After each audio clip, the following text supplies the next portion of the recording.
The city outside his office window was a sprawling, glittering beast, and Steele liked to think he'd tamed it. From the 50th floor, the honking cars were silent.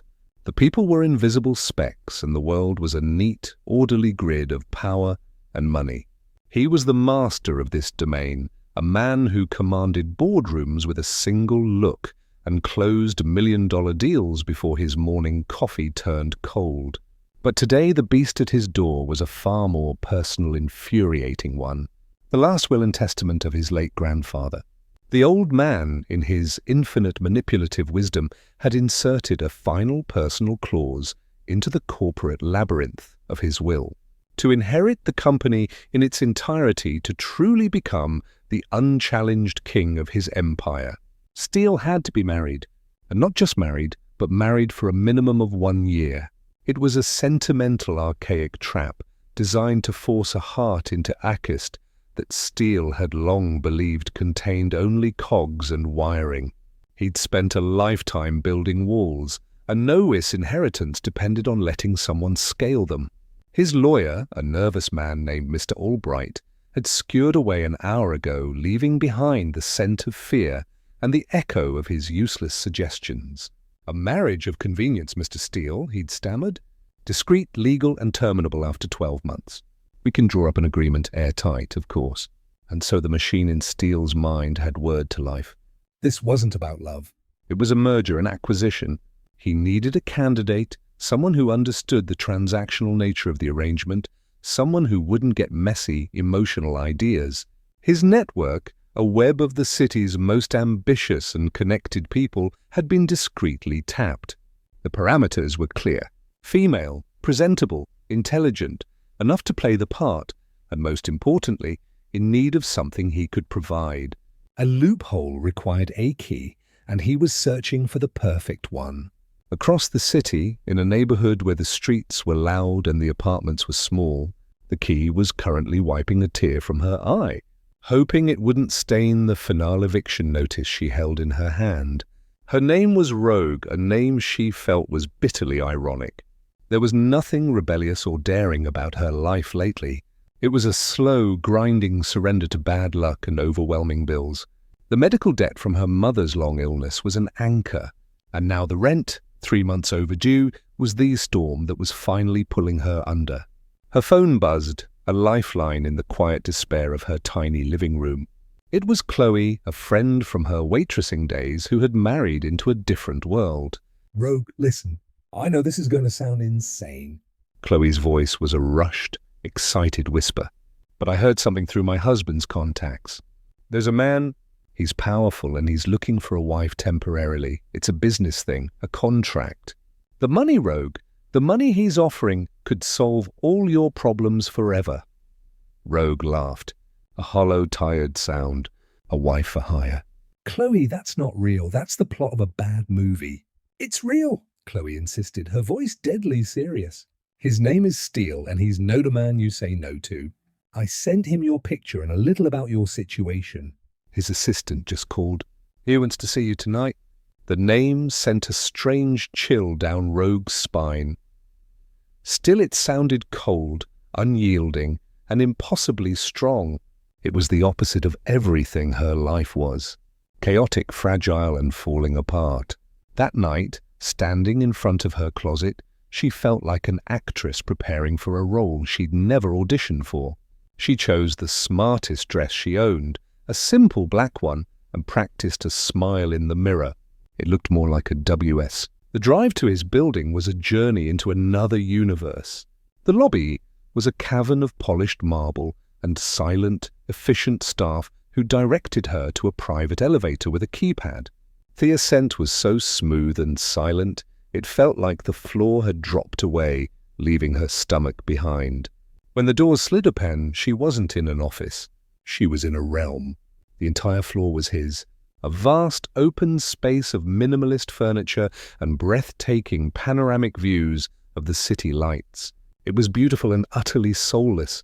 He was standing with his back to her, a broad-shouldered silhouette against the glittering skyline. He didn't turn immediately, letting the silence stretch, letting her feel the sheer, intimidating scale of his world. When he finally did, Rogue felt her breath catch. He was younger than she'd imagined, with sharp, handsome features and eyes that were the color of a winter storm. They scanned her from head to toe, not with lust, but with the appraising coolness of a man inspecting a new asset. "Rog," he said. His voice was a low baritone devoid of warmth. It wasn't a question. "Yes," she managed, her own voice sounding small and frail in the vast space.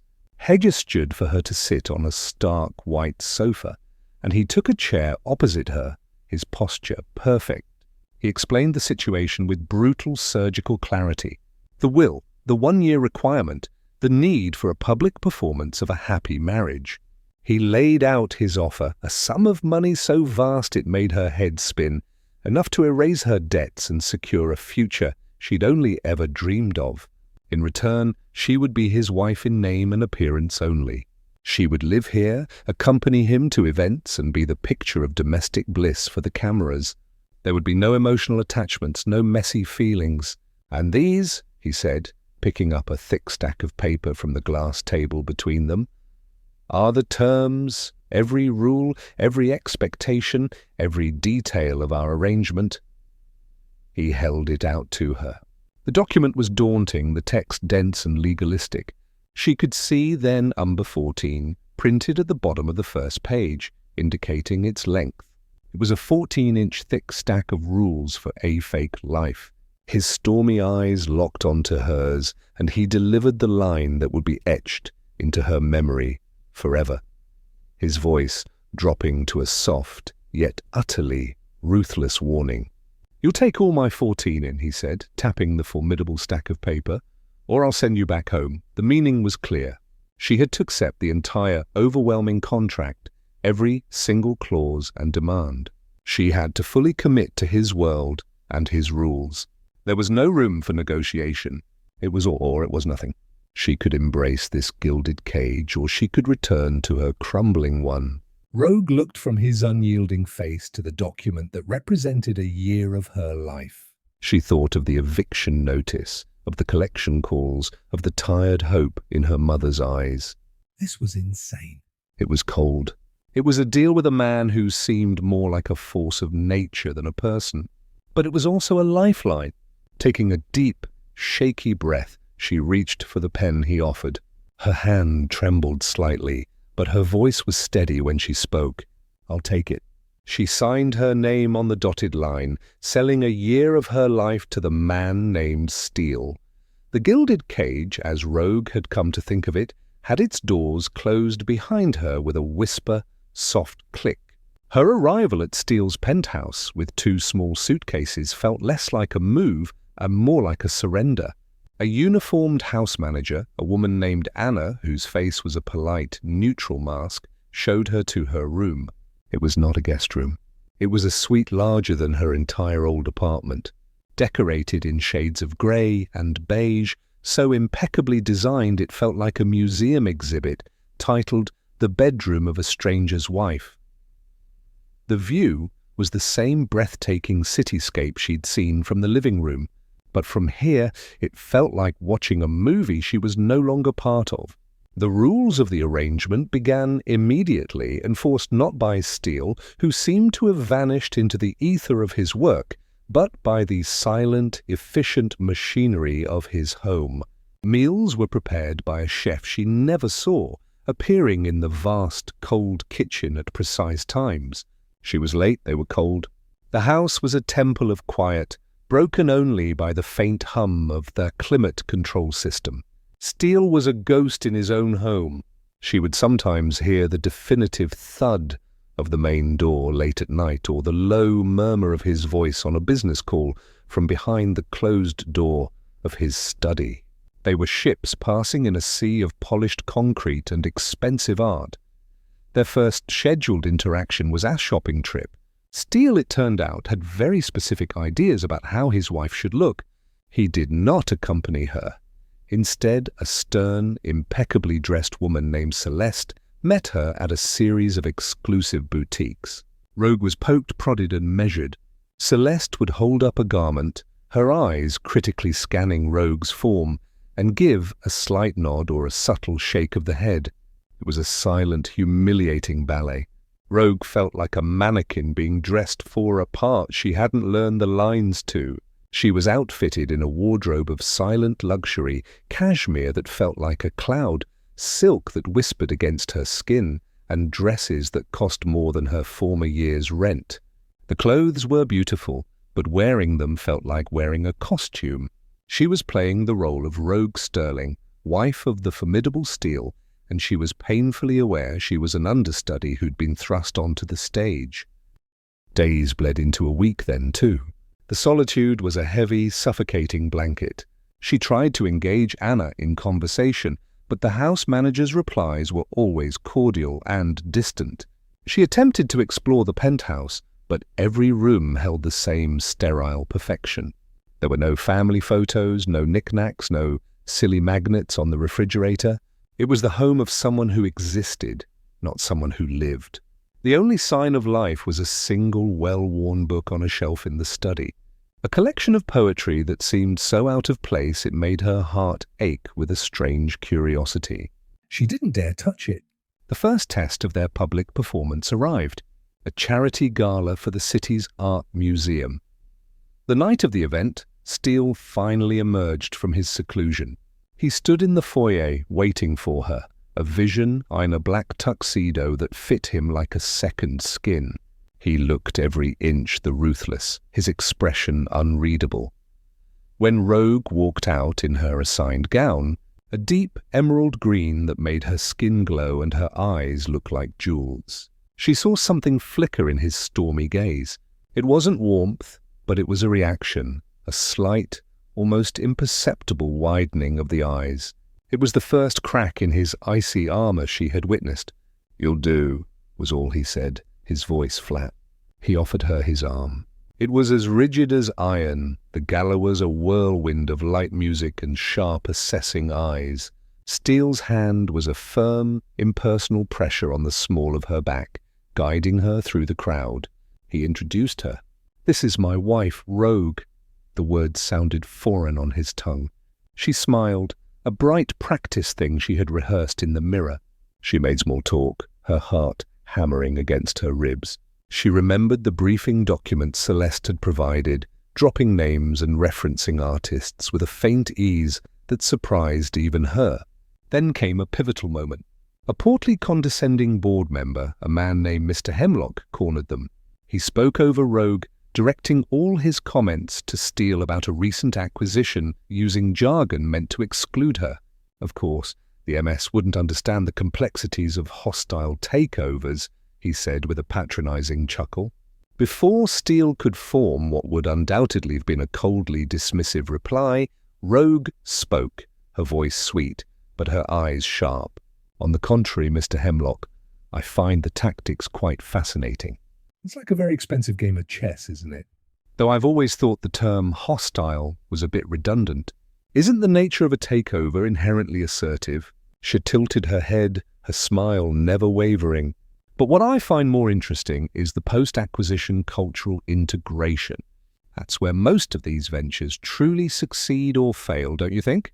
There was a beat of stunned silence. Mr. Hemlock blinked, his mouth slightly agape.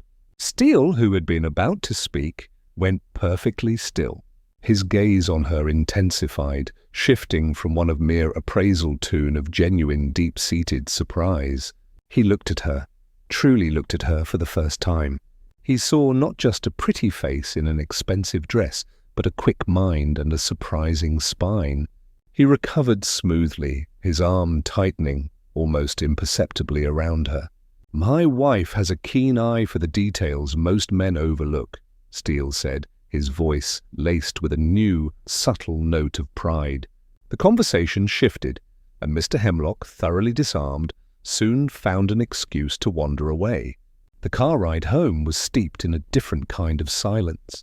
It wasn't the cold, empty quiet of before, but a thick, charged stillness. Steele didn't look at her, his profile a sharp cutout against the passing city lights, but he was aware of her. Every molecule in the car seemed pulled in her direction. He had hired her as a prop, a silent, beautiful accessory. He had not anticipated a partner. When the car pulled into the underground garage and the driver discreetly exited, they sat for a moment in the dark. Rogue's nerves were stretched taut. She had broken an unspoken rule. She had spoken up. She had been more than the contract demanded. Suddenly Steele turned to her. The dim light from the garage illuminated the hard planes of his face. "That was unexpectedly effective," he said, his voice low. "Hemlock is a blowhard who thinks his shares give him a personality. You handled him better than my senior VPs usually do."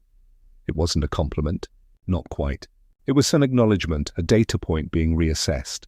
But for Rogue, in the cold, lonely world she had agreed to inhabit, it felt like a sunrise.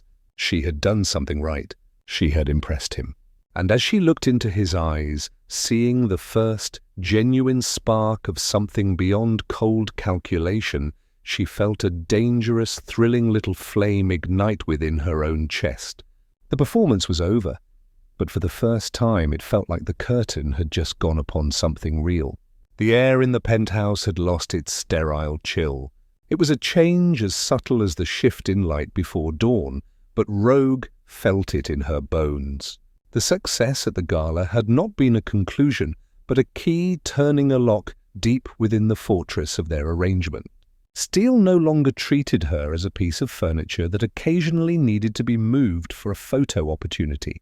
He began to acknowledge her presence, not with warmth, but with a new simmering curiosity. It started with small things. He began taking his morning coffee in the main living area instead of his study.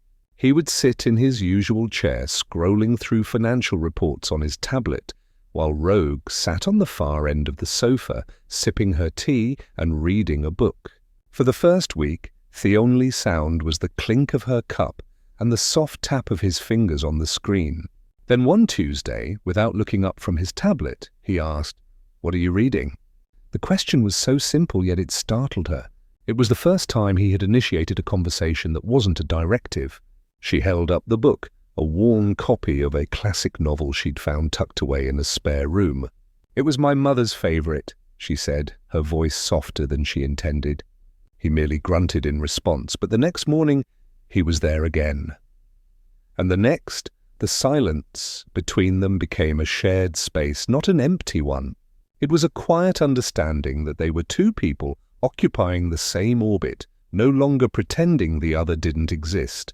The real thaw began on a rainy Thursday evening. A storm had rolled in from the coast, lashing the floor-to-ceiling windows with sheets of rain, turning Thessity lights into blurred, watery jewels.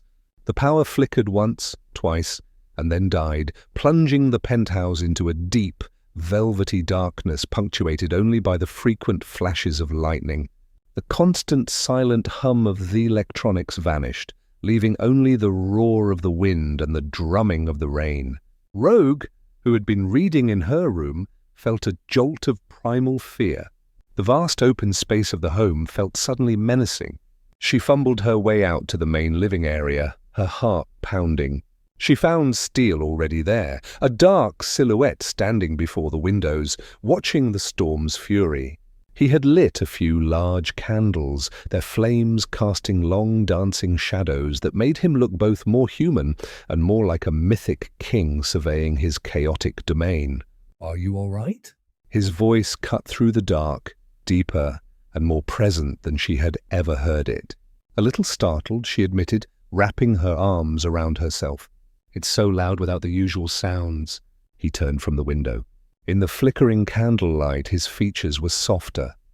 The harsh lines of his face smoothed into something more approachable. The backup generator should kick in for the essentials soon, but for now he gestured around them. This is it. They stood in the semi-darkness, the storm, their only soundtrack. It felt like they were the only two people left in the world, adrift in a glass and steel arc. The usual barriers of their contract, office wealth, and her poverty, of his power and her dependence, seemed to melt away in the face of the elemental weather. There was no pretense here, no performance. There was only the dark and the storm and the two of them. He moved to the sofa and sat down. After a moment's hesitation, she sat too, leaving a careful, respectable space between them. And then he began to talk. He didn't talk about business or mergers. He talked about his grandfather, the man who had written the will that had brought her here. He spoke of a stern, driven man who believed emotion was a weakness and love a distraction. He spoke of a childhood spent in boarding schools, of holidays spent alone in empty dormitories while his grandfather closed another deal. He spoke of learning from a very young age that the only thing you could truly rely on was your own mind and your own will. It was a story of loneliness narrated in a calm, factual tone that made its content all the more heartbreaking. Rogue listened, her own fears forgotten. She saw the lonely boy and the powerful man, and her heart ached for him. When he finished, the silence that fell between them was deep and understanding. Then it was her turn. The darkness gave her courage.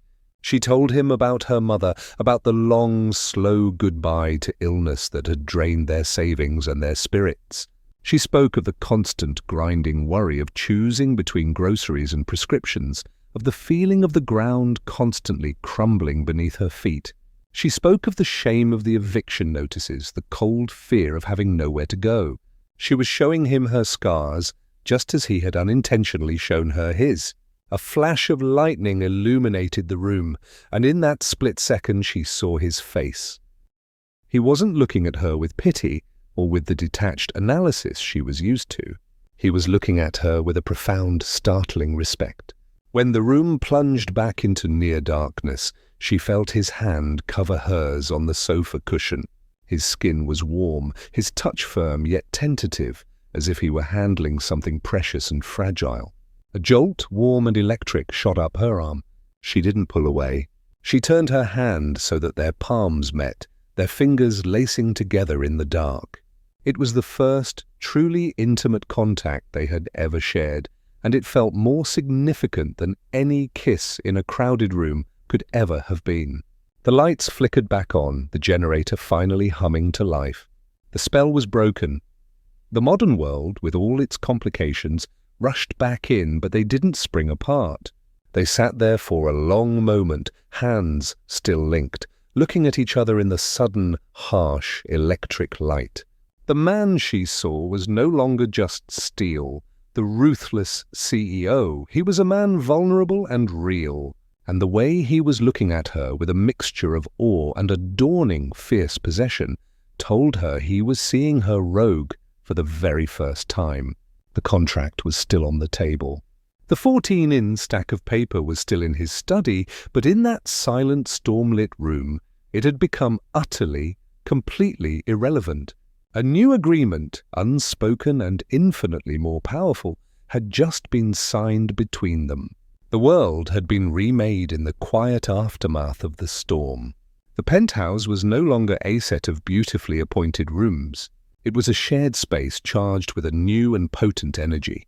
The careful distance Steele and Rogue had maintained evaporated like morning mist under a hot sun.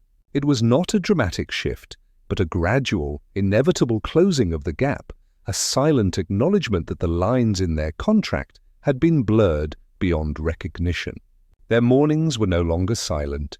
Steele still took his coffee in the living area, but now he would ask her opinion on the headlines or tell her a wry, amusing story about a difficult client. Rogue, in turn, would share anecdotes from her waitressing days.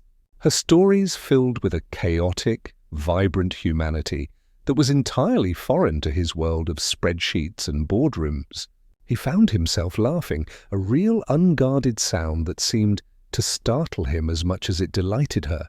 He was fascinated by the way her mind worked, by her resilience, by the gentle strength that had allowed her to survive storms far worse than the one that had knocked out the power. The first kiss in the storm's darkness had been a spark, but the fire that followed was a slow, deliberate burn. It began with touches. A hand on the small of her back, as he guided her through a door, lasted a second longer than necessary. Her fingers would brush against his when she handed him a cup of coffee, and a jolt would pass between them, a silent conversation. Their eyes would meet across a room, and the air would grow thick and warm, the space between them feeling like a physical force pulling them together. One evening, they were on the same sofa where they had first held hands. They had been talking for hours, the city lights twinkling below them. A comfortable silence fell, and Rogue, feeling bold, shifted closer to him, leaning her head against his shoulder. Steele went perfectly still for a heartbeat, and then his arm came around her, his hand resting on her waist. She could feel the solid, steady beat of his heart through his shirt. He turned his head, his breath warm against her hair. "Rogue," he murmured, her name a prayer on his lips. She lifted her head to look at him. The storm in his eyes had quieted, replaced by a heat so intense it stole her breath. There was no question in his gaze, only a deep, yearning certainty. He leaned in slowly, giving her every opportunity to pull away, but she moved to meet him. This kiss was nothing like the first. There had been a question. This was an answer. It was deep in searching, a slow, sensual exploration that spoke of weeks of suppressed longing.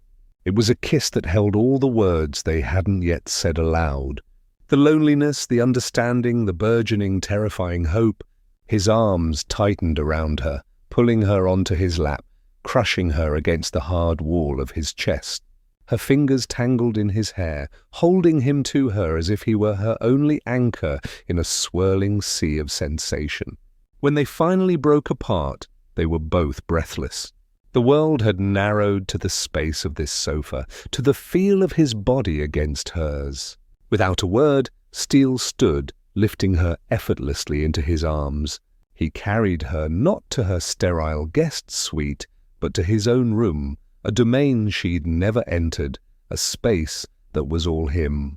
It was dominated by a large low bed, and the walls were a dark, soothing grey. He laid her down with a reverence that made her heart ache, and followed her down, his body covering hers. Here, in the intimacy of his private sanctuary, the last of his walls crumbled. The ruthless seal was gone, and in his place was just a man, vulnerable and desperate for the warmth of the woman in his arms. Their lovemaking was not a transaction or a performance.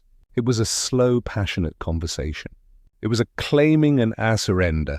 It was his hands learning the map of her body, his lips tracing the lines of her neck, her shoulders, her breasts, worshipping every inch of her as if she were a miracle.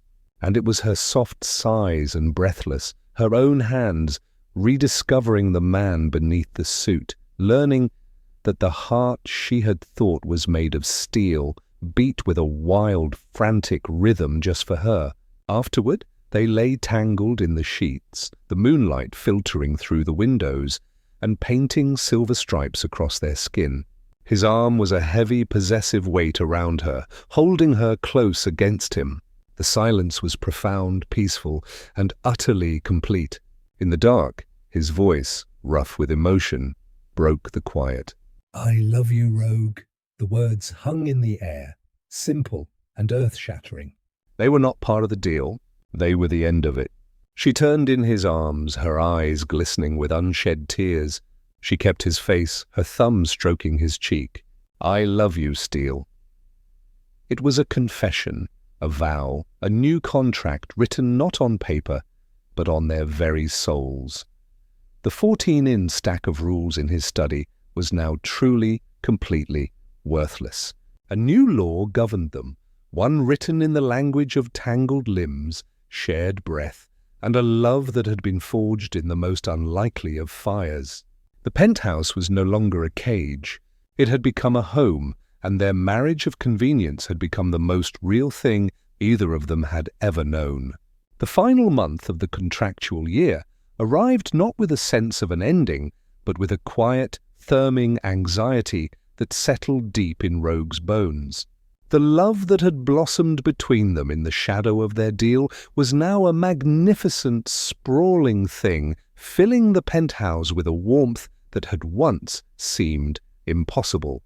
Yet the calendar was an unblinking reminder of the legal expiration date stamped on their union. The 14-in contract long forgotten in a drawer, had become a ghost haunting their happiness. They never spoke of it, but the unspoken question hung between them as palpable as the city's skyline outside their window. What happens when the year is over? Steele had become a different man. The cold, imposing Seal was now a man who would wrap his arms around Rogue from behind as she made tea, burying his face in her hair with a quiet sigh of contentment. He was a man who scheduled his meetings around their shared dinners, who listened to her ideas about his business with genuine interest, who laughed with a freedom that seemed to surprise even himself. But Rogue noticed a new tension in him, a preoccupied look in his eyes during quiet moments. She feared it was the dread of the approaching deadline, the pressure of his grandfather's will, forcing him to choose between his inheritance and the woman he loved. The thought that he might feel trapped, that his love for her was now a chain rather than a choice, was a secret agony she kept locked in her heart. He began taking mysterious short phone calls, stepping away and speaking in hushed tones. He spent more time in his study with the door closed. The old familiar chill of uncertainty began to creep back into Rogue's world. The beautiful loving present felt fragile, built on the shaky foundation of a deal that was about to conclude. She prepared herself for the conversation, steeling her heart for the possibility that the legal end of their marriage might also mean the end of them. She loved him too much to be his obligation. The day before the contract's official end, Steele was unusually quiet throughout breakfast. He kissed her forehead, his touch lingering, and told her he had an important all-day meeting and wouldn't be back until evening. "Be ready at 7" was all he said, his stormy eyes unreadable. The day stretched before Rogue, long and torturous. She paced the rooms that had become her home, each ticking minute of the clock echoing the beat of her anxious heart. This was it. He was going to end it cleanly, professionally, just as it had begun. He would take her to a final fancy dinner, hand her the agreed-upon payment, and thank her for her services. At 7, dressed in a simple but elegant dress she had chosen herself, she heard the main door open. Steele stood there, but he wasn't in a business suit. He wore dark, tailored trousers and a simple white shirt, the sleeves rolled up to his elbows. He looked like the man she had fallen in love with during the storm, not the corporate titan. He didn't speak, just held out his hand. She took it, her own trembling slightly, and let him lead her not to the waiting car, but to the private elevator that went up to the building's secluded rooftop terrace. She stepped out and gasped. The entire terrace was a sea of thousands of white roses, their petals glowing in the soft light of countless lanterns and flickering candles. In the center was a single small table set for two. The city glittered around them, a silent, majestic witness. It was breathtaking, but it felt like a beautiful, heartbreaking farewell. He guided her to the table, and they ate a simple, exquisite meal, talking of everything and nothing, both avoiding the elephant on the rooftop. When the plates were cleared, Steele stood up. His posture was tense, his jaw tight. He reached into his pocket, and Rogue's heart plummeted. This was the moment he was going to pull out a check, the final payment. But what he pulled out was not a check. It was a single worn piece of paper folded and refolded many times. It was the first page of their original 14-in contract. He held it up, his eyes locked on hers, filled with a tempest of emotion. "Rogue," he began, his voice rough with feeling. "A year ago I gave you this, a list of rules, a cage made of words and conditions. I offered you a deal because I was too afraid of the mess, the risk, the beautiful chaos of something real." He looked down at the paper in his hand, and with a deliberate, powerful motion, he tore it in half. The sound was shockingly loud in the quiet night. He let the pieces flutter to the floor between them. "I don't want a deal anymore," he said, his voice growing stronger, filled with a conviction that shook her to her core. "I don't want a contract or an arrangement. That piece of paper gave me my company, but it was you." He stepped closer, his gaze burning into hers. "You who gave me my heart back." "You who taught this heart made of steel how to feel, how to love." He dropped to one knee. The world stopped. From his other pocket, he produced a small velvet box. He opened it to reveal a stunning, simple diamond that caught the candlelight and threw 1,000 rainbows into the night. "The terms of our old deal are null and void," he declared, a smile, genuine and free, finally touching his lips. "I'm here to propose a new one. A merger, a partnership for life." "No escape clauses, no end dates, just you and me forever. Rogue, will you do me the incredible honor of becoming my real wife? Will you marry me not because of a contract, but because you love me?" Tears streamed down Rogue's face. Tears of joy, of relief, of a love so profound it felt like it could eclipse the city lights below. She fell to her knees in front of him, her hands cupping his face. "Yes," she whispered, her voice choked with emotion. "Yes, 1,000 times. "Yes, Steele, I choose you. I will always choose you." He slid the ring onto her finger, and as he did, The first of Thessity's fireworks display he had arranged exploded in the sky above them, painting the night in brilliant celebratory colors. He kissed her. Then a kiss that was a promise, a vow, a new beginning, sealed not with a signature but with the unbreakable bond of their love. Their wedding a few months later was nothing like their first. It was filled with laughter, with real friends, with her mother beaming with healthy joy. They exchanged vows they had written themselves, speaking of storms weathered in love, discovered in the most unexpected of places. They promised each other forever. And as Steele looked into the eyes of his wife, his real, true wife, he knew that every clause, every line of that old contract had led him here to this perfect moment. The story that had begun with a ruthless deal had found its happy ending in the most powerful force in the universe, love. Did you feel the spark between Steele and Rogue? Their journey from a cold contract to a passionate forever is just stone of the many epic love stories waiting for you. If you crave more tales of unexpected romance, fierce devotion, and love that conquers all, make sure to follow along. New chapters of heartwarming and thrilling romance are just a click away. Don't miss out on the next great love story. Subscribe now for more videos.